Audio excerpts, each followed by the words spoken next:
Naliligo yung mga alaga kong parakeets. Kaya mainit ang panahon ngayon.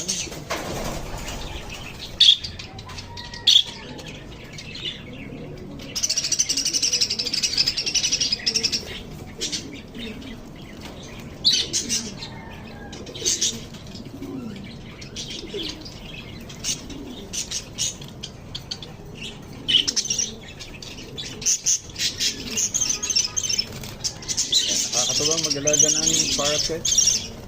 Ito yung pampagising ko tuwing umaga.